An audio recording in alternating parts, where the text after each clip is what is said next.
Poder do Espírito. 26ª Consciência Cristã. De 8 a 13 de fevereiro de 2024, em Campina Grande, na Paraíba. 26ª Consciência Cristã. Juntos no Poder do Espírito.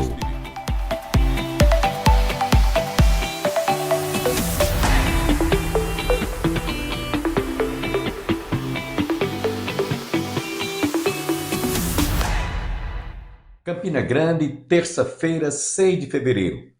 Hoje comemora-se o Dia do Agente da Defesa Ambiental.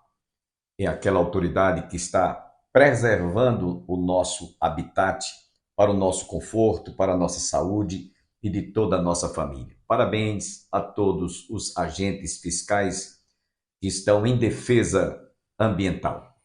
Opção para a Vida lembra a todos que está se aproximando a 26ª edição do Encontro para a Consciência Cristã na próxima quinta-feira, às 19h30, lá no Parque do Povo. Você não pode perder. Logo mais estaremos ouvindo a continuidade da palavra que nós ministramos ontem. Mas antes, gostaríamos de deixá-los com o cantor e pastor Luiz de Carvalho interpretando a música Eu Vejo o Teu Poder, Senhor, em toda a natureza. Deleite-se com esta música.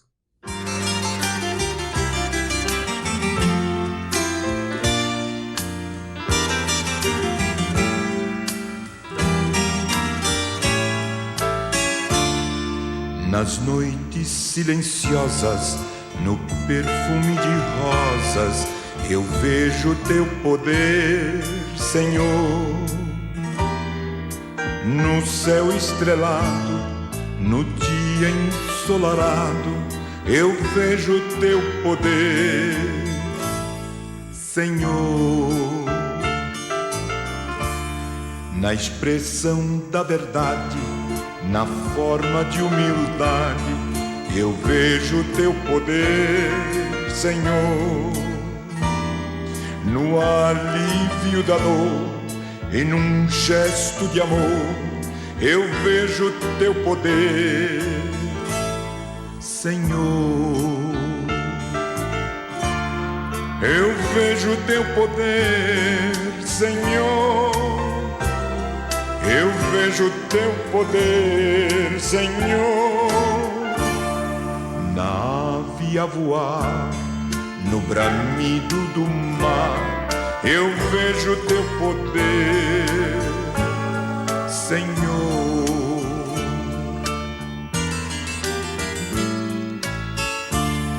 No puro pensamento, no fiel sentimento, eu vejo teu poder, Senhor. Na chuva a cair, na criança a sorrir, eu vejo teu poder, Senhor. Eu vejo teu poder, Senhor. Eu vejo teu poder, Senhor. Na ave a voar, no bramido do mar, eu vejo teu poder, Senhor.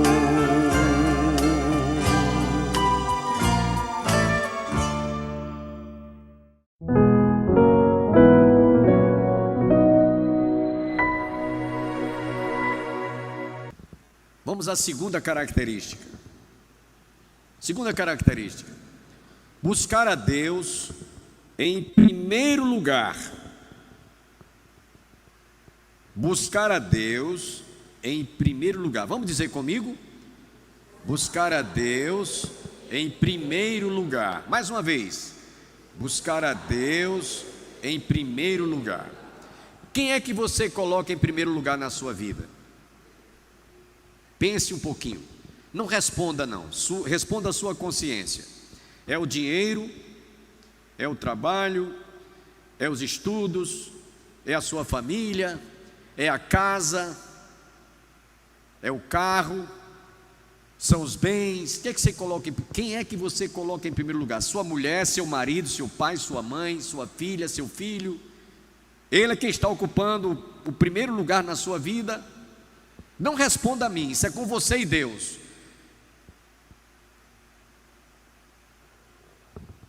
Mas é o que encontramos lá no Evangelho de Mateus 6,33. Essa é a segunda característica de um cristão abençoado por Deus. Coloca Deus em primeiro lugar na sua vida. E diz lá o texto: e todas estas coisas vos serão acrescentadas. A gente precisa de reavaliar a escala de valores que nós construímos na nossa mente e no nosso coração. Tem pessoas que, na sua escala de valores, quem está em primeiro lugar é o marido, ou às vezes é a esposa, às vezes é um filho, às vezes é a filha, às vezes é a casa, às vezes são os bens, às vezes é o dinheiro, às vezes são os estudos. E coloca Deus em segundo, em terceiro, às vezes está lá, como a gente diz no ditado bem vulgar, né? No fim, né, da fila, né? O rabo da gata, como se diz. Tem um ditado que muita gente fala, está lá no fim, no rabo da gata. Mateus 6,33. Buscar em primeiro lugar o reino de Deus e a sua justiça, e todas as demais coisas vos serão, e estas coisas vos serão acrescentadas. E todas estas coisas vos serão acrescentadas. Então coloca Deus em primeiro lugar. Eu vou contar aqui uma história que é real, aconteceu. Vocês veem que essa pessoa que eu vou citar o exemplo não é mais viva, já morreu, faz décadas que morreu. Mas essa pessoa, ela exercia um certo cargo na igreja, e quando chegava na igreja era uma bênção, alegrava todo mundo e cantava, e era uma empolgação tremenda. E um dia a esposa, num gabinete pastoral, chegou para mim e disse: pastor, olha, eu não me sinto feliz, no meu lar não há paz. Então começou a desabafar um bocado de coisa, não há paz. Pastor, meu marido não me dá atenção como eu esperava que ele me desse atenção. Eu fico arrasada, fico triste quando eu vejo todos os dias, amanhã ao amanhecer do dia, ele está passando a flanela no carro, me trata mal, é grosso, fala alto comigo, alterado, não tem. E eu fico lá, ai, se eu fosse aquele carro, ele passava a flanela com tanto carinho. O primeiro lugar na vida daquele cidadão não era Deus, era o carro. A mulher estava em segundo plano. O carro estava ocupando o espaço que ela esperava receber, atenção, carinho, amor, afeto, tudo. Olha, irmãos, buscar a Deus em primeiro lugar requer renúncia de muita coisa. Você tem que abrir mão de muita coisa.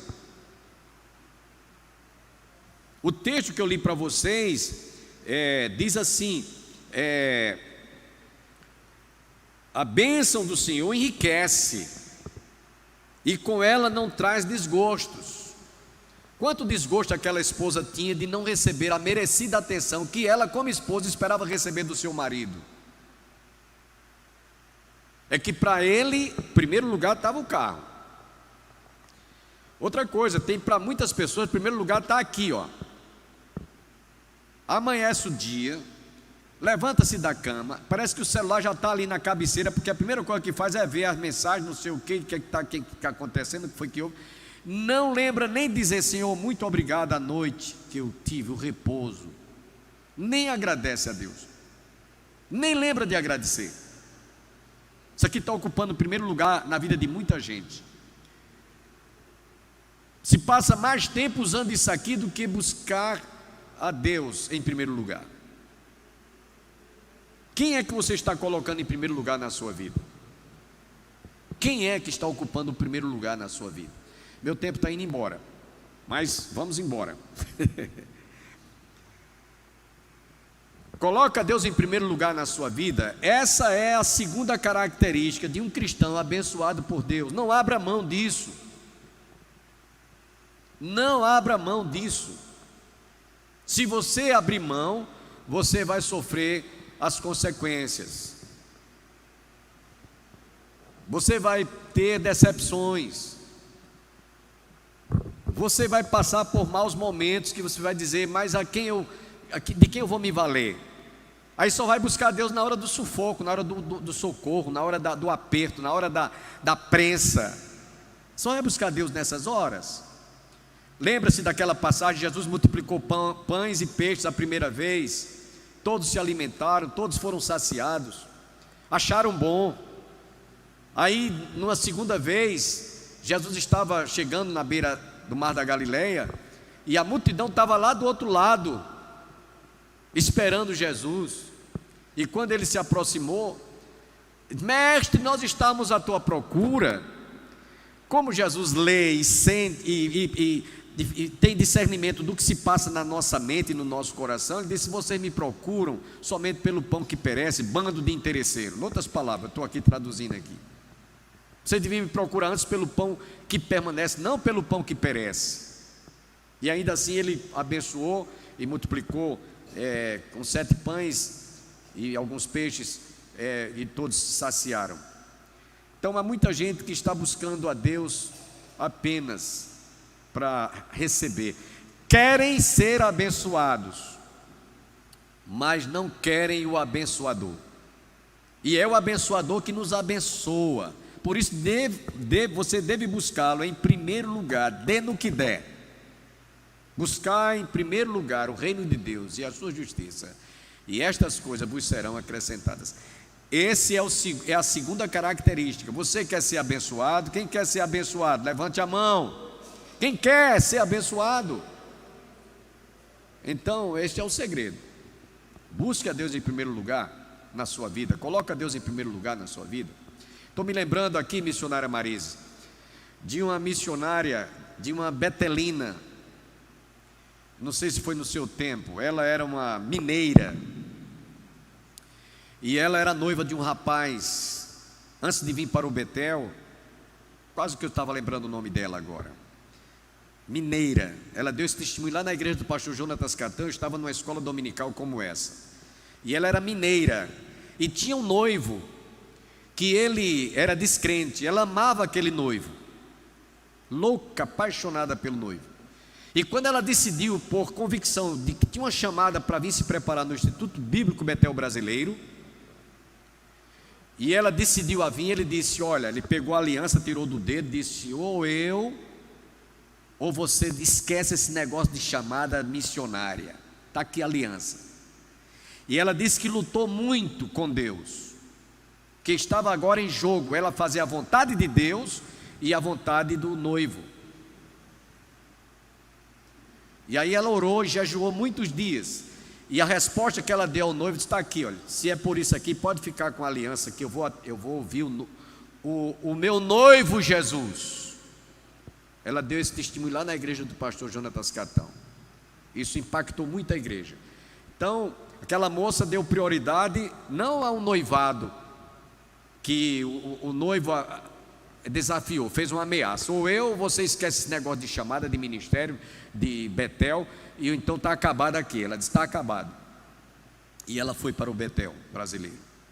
Quase que eu dizia o nome dela agora, não sei se você lembra, foi do seu tempo, Marises. Mas esse testemunho eu vi. Irmãos, a gente tem certas horas que, entre você tomar uma posição e uma decisão, entre a vontade de Deus, buscar a Deus em primeiro lugar, e a sua vontade, aí fica você é quem vai colocar isso em jogo. Então, essa é a segunda característica de um cristão que queira ser abençoado por Deus. Amém? Vamos à terceira, para a gente não perder muito tempo. Então, avalie a sua escala de valores. Quem é que você está colocando em primeiro lugar na sua vida? É seu marido, é seu pai, sua mãe, seu filho, sua esposa, sua casa, os bens, dinheiro na poupança? Quem é que está ocupando o primeiro lugar na sua vida? Quem é que está ocupando o primeiro lugar na sua vida? Vamos à terceira. Para se obter uma vida abençoada, a oração é indispensável. A oração é indispensável. E de preferência, peça a Deus sinais quanto à resposta da oração que você está se dirigindo a Ele. E é através desta resposta que você vai obter a solução para alguma situação que você esteja vivendo na sua vida. Eu vou citar aqui apenas 3 exemplos e vou ser muito breve. O primeiro deles é o de Ana, está lá em 1 Samuel capítulo 9, verso 9 a 19. Vocês conhecem a história. Ana era estéril. Para completar, tinha uma competidora amante do seu marido, Elcana, Penina, e ele amava mais a Ana do que a Penina. Penina era uma concubina com a qual ele fizera se procriar filhos, mas Ana não, Ana era estéril. E Ana sofria muito, primeiro porque para uma judia, eu vi isso de uma guia turística, Sara, a irmã Aurizete está lembrada, foi a nossa primeira guia turística. Sara dizia, ela era estéril, ela dizia, para uma judia ser estéril, é como se ela fosse amaldiçoada, ela estivesse debaixo de maldição. Ela morreu de câncer, e ela um dia desabafou conosco, numa outra viagem que nós fomos. O poderoso, o eterno, amaldiçoou meu ventre, e agora, para completar, permitiu ser amaldiçoada por uma doença incurável, que foi o câncer. Ela morreu de câncer. Ela desabafava isso. Então, para uma judia, estéril é a maior maldição que uma mulher pode ter na sua vida. E Ana era estéril. Ela estava como se estivesse debaixo de maldição. Mas ela descobrira que a vitória dela consistia em ela estar em jejuns e oração enquanto Deus não lhe ouvisse, não atendesse, não lhe respondesse. E ela fez um voto ao Senhor: Senhor, se tu me deres um filho varão, sobre a sua cabeça não passará navalha, ele será consagrado, será dedicado a ti, não será meu. E Deus ouviu a sua oração. Um dia o sacerdote Eli estava lá no templo, viu ajoelhada lá, clamando, chorando, amarguradamente. Ele a teve por uma das filhas de Belial, que eram mulheres devassas. E ele disse: fica livre do teu vinho, mulher. Ela disse: não tenhas a tua serva como uma das filhas de Belial. Eu sou aqui uma mulher atribulada de espírito. Eu estou aqui orando, clamando, pedindo que Deus me atenda, me responda. Enquanto Ele não me responder, eu não vou parar de orar e jejuar. E aí o sacerdote ali profetizou: seja conforme a tua oração, conforme o teu pedido, e vai-te em paz. E ela foi para casa. Passados 9 meses, ela deu à luz, depois de desmamar o menino. Então ela foi e trouxe a criança. No capítulo 2 de Samuel, está lá. Ela disse: por esse menino eu orava, por esse menino eu jejuei, por esse menino eu clamei. Você talvez não esteja lembrado, mas eu estou aqui trazendo devolvido ao Senhor. E ela vinha vê-lo uma vez por ano, quando vinha trazer a estola sacerdotal. O menino ficou lá sob os cuidados do sacerdote Eli. Samuel, um dos maiores profetas que Israel teve no Velho Testamento. Resposta de oração. Então, esse é o terceiro passo, é a terceira característica para se obter uma vida abençoada. A oração é indispensável. Daniel é um outro exemplo. 3 vezes ao dia ele orava, buscava a Deus em oração. Os sátrapas, os presidentes, com inveja dele, por causa dele ser um homem que tinha uma vida ilibada, uma vida reta, íntegra, fez com que fosse feito um edito que, por espaço de 3 dias, se levantasse, se adorasse o rei Dário, ele seria idolatrado e não buscasse outro Deus. E aquele jovem Daniel, 3 vezes ao dia orava e buscava a Deus em oração. E veio então o edito do rei para ser colocado. Daniel, aquele que não adorasse, seria lançado na cova dos leões. E diz o texto que Daniel não negligenciou, orou e buscou a Deus em oração. E a vitória dele foi grande. Ele prevaleceu.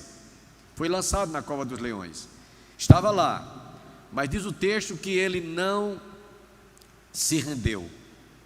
O rei Dário no outro dia foi lá: Daniel, dar-se ao caso do teu Deus a quem tu continuamente serves, tenha te livrado. Ó rei, o meu Senhor vive, ele ouviu a minha oração. Alguém já imaginou um quadro e desenhou um quadro em que Daniel estava dentro daquela cova dos leões e estava dormindo e colocou o lombo de um daqueles leões como travesseiro? Alguém já viu essa, né? Existe essa gravura, né? Essa imagem, apenas para mostrar. Então os leões estavam famintos, estavam ali dormindo, e Deus guardou o seu servo de ser tragado por aquelas bestas feras. Então esse é o segundo exemplo. Para se obter uma vida abençoada, a oração é indispensável. E um outro exemplo é de Jacó. Jacó lutou com Deus, está lá em Gênesis capítulo 32, versos 22 a 29. Ele lutou com Deus. Eu tenho até que horas aqui? Cadê o nosso superintendente para me ajudar aqui? Tem até 10 para as 10, né? Então dá tempo, que é classe única, né? Não, até 11, né? Classe única, né? Cadê o superintendente? Me ajuda aí, por favor. Procurem saber dele ali, para eu não me perder aqui. Por favor, eu agradeço. Então, irmãos, Jacó, quando saiu de casa, saiu jurado pelo seu irmão Esaú, porque ele tinha usurpado o direito de primogenitura. E Jacó sabia que quando voltasse para casa ia encontrar o seu inimigo número 1, Esaú, que havia jurado matá-lo. Por isso que Rebeca, sua mãe, disse que ele fugisse, porque o seu irmão tinha proposto no seu coração matá-lo. E assim aconteceu, ele fugiu. E quando estava para voltar, ele travou uma luta com Deus lá no vale de Jaboque. Eu estive bem pertinho desse vale, fica no deserto, vale de Jaboque. E quando ele chegou lá, ele lutou com Deus. Ele travou uma luta com Deus. Eu quero só saber que horas, irmão. Eu tenho aqui até que horas? 15 para 11, então dá tempo. 15 para 11. Então ele travou uma luta com Deus. E ele saiu dali, daquele lugar, mancando, porque o anjo do Senhor, que era simbolicamente representado pelo próprio Deus, tocou na sua articulação e ele ficou manco. Ele saiu de lá aleijado, saiu assim mancando da sua perna, do seu joelho, mas saiu dali abençoado. É uma lição que nós temos aqui, irmãos, que a oração, mesmo que você passe dias, horas, semanas e meses, eu não sei quanto tempo, de joelhos, a sua oração não ficará sem respostas. Amém? A sua oração não ficará sem resposta. Como assim, pastor? O reverendo Jonatas Ferreira Catão, de saudosa memória, ele costumava dizer que para Deus o sim e o não é a mesma coisa. Ele dizia, ou ele pode responder sim, aguarde ou não. Sim, aguarde ou não. É a resposta que Deus pode lhe dar. Conquanto que você discirna, você tenha discernimento. A vontade de Deus era para eu não ir, a vontade de Deus era para eu ficar, a vontade de Deus era para eu, para me abençoar, era para eu não ir, ou para eu ficar, ou para eu não ir. Ir, ficar ou não ir. O problema é que a gente às vezes quer que Deus responda a oração de acordo com aquilo que nós estamos às vezes orientando a Deus como é que deve ser a resposta. Às vezes você está querendo sim, e a resposta de Deus é um não bem grande, porque se Ele disser um sim, vai ser uma de mantê-lo na sua vida, e Ele é quem sabe qual é a melhor resposta. Então, tenha discernimento, busque a Deus em oração. Essa é a terceira característica de um cristão abençoado por Deus. Quer ser abençoado? Quero, pastor. Então, a oração é indispensável. Procure buscar a orientação de Deus na sua vida. Eu tenho muitas experiências nessa área, na minha vida ministerial, na minha vida conjugal e em decisões que eu tenha tomado na minha vida, ou que tomei na minha vida. E entre fazer a vontade de Deus, eu disse: Senhor, se for da tua vontade, aconteça isso, isso e isso. Se não acontecer, é porque não é da tua vontade. E do jeito que eu pedi, Deus me respondeu. Do jeitinho que eu pedi, em todas as vezes. Esse é um segredo para você conhecer a vontade de Deus. Não precisa de você dizer: Senhor, eu quero que seja assim, assim, assim, assim, não. Senhor, se for da tua vontade e acontecer isso ou isso, eu vou aceitar como sendo a tua vontade. E se não acontecer isso e isso, é porque não é a tua vontade. E acabou o papo, acabou, encerra aqui, acabou o assunto. Lute com Deus, faça. Eu aprendi isso, sabe com quem, irmãos? Com Gideão. Gideão, lá no livro de Juízes. Ele um dia pediu a Deus orientação. Olha lá no livro de Juízes. Vale a pena você depois conferir essa passagem. Ele foi um dos juízes de Israel. E ele fez um dia um pedido ao Senhor: Senhor, eu acho linda a história de Gideão, porque inclusive os midianitas que se levantaram contra Israel, e Deus havia falado à casa de Israel que ia levantar um dos filhos das tribos de Israel para lutar contra os midianitas. E o homem que Deus escolheu foi Gideão. E ele disse lá: Ah, Senhor meu, com que livrarei a Israel? Eis que a minha família é a mais pobre em Manassés, e eu o menor da casa de meu pai. Aqui a gente vê um coração. Estou lendo o capítulo 6 de Juízes, versículo 15, verso 16: Tornou-lhe o Senhor: Já que eu estou contigo, ferirás os midianitas como se fosse um só homem. E aí ele pediu no verso 17, ele respondeu: Se agora achei mercê diante dos teus olhos, dá-me um sinal de que és tu, Senhor, que me falas. Eu aprendi com Gideão, a tudo que eu vou, as decisões mais importantes na minha vida, eu peço sinais a Deus. E qual foi o sinal que Gideão pediu? Senhor, eu vou colocar um novelo de lã lá no terreiro do quintal da minha casa, e de manhã cedo eu vou chegar lá e gostaria de que aquele novelo de lã estivesse todo umedecido com o orvalho do céu, e ao redor esteja tudo enxuto. Se não me mostrar isso como sinal, é porque é a tua vontade que eu seja esse homem. E ele foi lá no outro dia, viu do mesmo jeito, do mesmo jeitinho que ele pediu.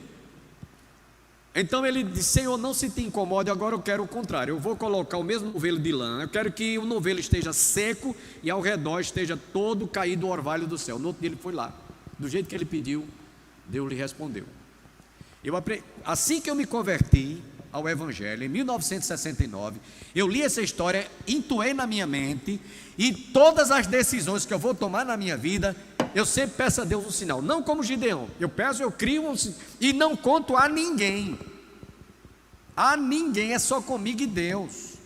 Faça isso, você vai descobrir a fazer a vontade de Deus. Deus vai mostrar: Senhor, se for da tua vontade, que aconteça isso. Se não for da tua vontade, que não aconteça. Deus vai mostrar, Ele vai honrar a sua oração, Ele vai honrar a sua fé.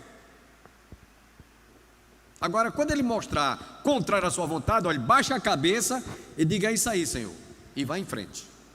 Não fique lutando, não vá questionar com Deus: mas Senhor, eu queria assim.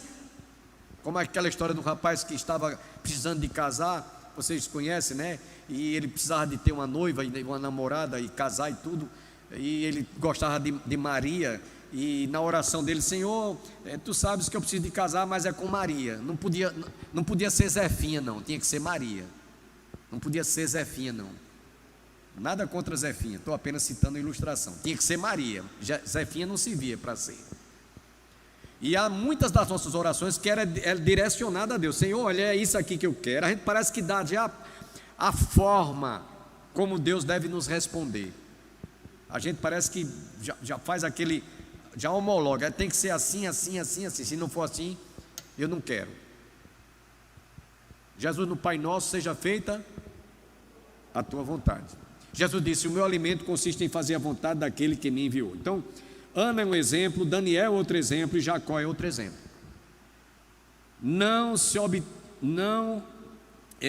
Para se obter, não pense que você, para se obter uma vida abençoada, é indispensável uma vida de oração. Essa é a terceira característica. A quarta característica é confiar e crer nas promessas de Deus, as quais são infalíveis, por serem fiéis e verdadeiras. Essa é a quarta característica, você confiar e crer. Entrega o teu caminho ao Senhor, confia nele, tudo mais ele fará. Descansa no Senhor, espera no Senhor, deleita-te no Senhor, e ele satisfará os desejos do teu coração. Nós conhecemos esse texto de cor e salteado na ponta da língua, mas na prática a gente não quer ingerir isso aí. Jeremias, no capítulo 1, versículo 12, a parte B, diz: o Senhor diz a Jeremias: eu velo sobre a minha palavra para a cumprir. Isaías 64, versículo 4, foi a mensagem que eu preguei aqui na noite de Ano Novo. Nós encontramos uma promessa de Deus que todo cristão deveria ter isso em mente, em seu coração. Porque desde a antiguidade não se ouviu, nem com os olhos se viu, nem com os ouvidos se percebeu, nem com os olhos se viu, Deus além de ti, que trabalha para aquele que nele espera. Acredito que você foi profundamente abençoado através da palavra que nós ministramos, mas ainda vamos ficar devendo a conclusão no próximo programa, se Deus assim nos permitir.